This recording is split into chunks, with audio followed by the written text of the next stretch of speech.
Mesir Purba. Tamadun Mesir Purba bermula di lembah Sungai Nil. Lembah Sungai Nil merupakan sebuah kawasan yang subur untuk pertanian dan pertempatan manusia. Tamadun ini berkembang daripada pertempatan awal pada zaman Neolitik. Selepas zaman Empire, ia mengalami zaman kejatuhannya apabila pemerintahannya dikuasai oleh orang asing.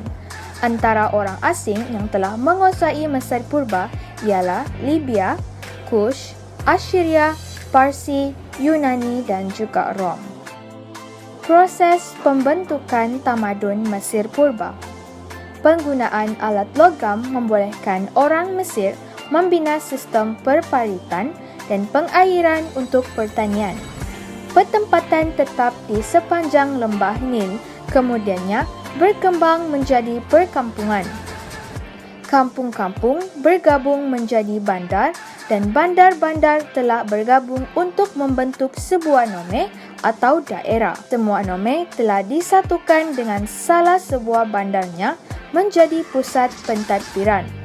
Contoh pusat pentadbiran tersebut ialah Memphis, Thebes dan Tinis. Ciri-ciri tamadun Mesir Purba. Ketua Kerajaan Mesir Purba digelar Fir'aun. Perkataan Fir'aun berasal daripada perkataan Yunani iaitu Parao yang bermaksud rumah yang agung. Rumah yang agung ini merujuk kepada istana dan raja yang memerintah iaitu Fir'aun. Fir'aun Menes telah menyatukan semua nome menjadi sebuah kerajaan. Kehidupan di bandar amat penting kerana di bandar terletak tempat kediaman Fir'aun, pusat pemerintahan dan pentadbiran dan pelabuhan penting. Bandar juga menjadi pusat keagamaan dan pusat tumpuan penduduk di Mesir. Kehidupan berorganisasi masyarakat Mesir Purba. Ketua kerajaan ialah Fir'aun, berkuasa mutlak serta dianggap suci. Jawatan Fir'aun atau Raja Mesir diwarisi secara turun-temurun. Fir'aun dianggap sebagai jelmaan Tuhan Horus pada zaman kerajaan lama. Fir'aun digelar sebagai Raja Matahari kerana dipercayai bahawa Fir'aun ialah anak Tuhan Matahari iaitu Amon-Re. Di bawah Fir'aun ialah golongan bangsawan, rahib, tuan tanah dan jurutulis.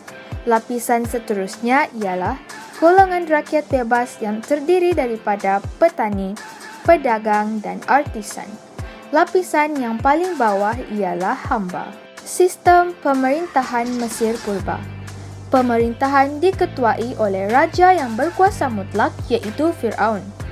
Fir'aun dibantu oleh golongan bangsawan. Golongan bangsawan merupakan pembesar yang terdiri daripada pegawai, penasihat dan gabenor yang mentadbir wilayah yang ditawan.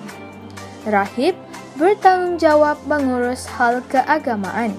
Jurutulis juga terlibat dalam urusan pentadbiran. Seorang wanita telah dilantik menjadi Fir'aun iaitu Fir'aun Hatshepsut pada zaman Empire. Antara pembaruhannya ialah pembinaan terusan dan mengubah padang pasir menjadi tanah pertanian yang subur.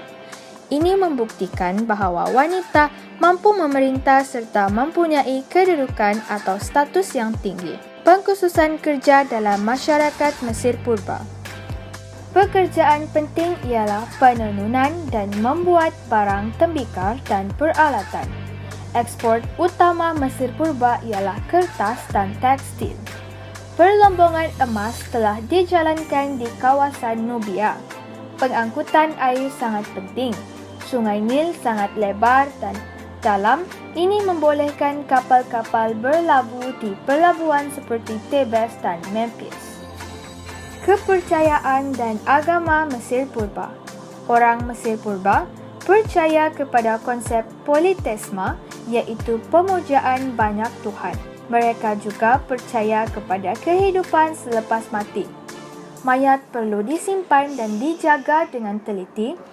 Makam mayat mesti dilengkapi dengan peralatan serta keperluan kehidupan selepas mati. Mayat tersebut diiringi dengan barangan serta kelengkapan harian yang ditanam bersamanya. Kedudukan atau status mayat ditunjukkan oleh solekan mayat, alat kebesaran dan jumlah barang yang dikebumikan di dalam makam. Sistem tulisan Mesir Purba. Sistem tulisan tamadun Mesir Purba dipanggil hieroglif. Ia berasaskan kombinasi gambar dan simbol yang berdasarkan bunyi. Tujuan sistem tulisan ialah mencatatkan rekod aktiviti pertanian dan pemungutan cukai untuk tujuan keagamaan dan amalan ritual kepercayaan. Sumbangan tamadun Mesir Purba. Sumbangan dalam seni bina ialah pembinaan piramid. Pembinaan piramid di Mesir bermula daripada ilham Imhotep. Imhotep telah memperkenalkan teknik pembinaan bangunan dengan menggunakan batu bata.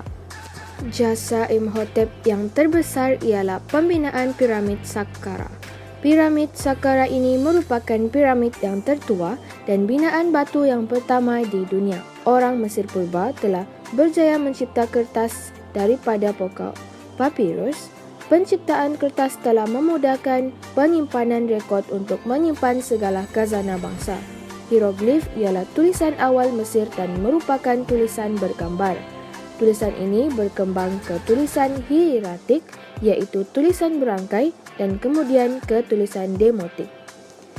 Pendidikan diberikan sejak dari umur yang rendah kepada kanak-kanak.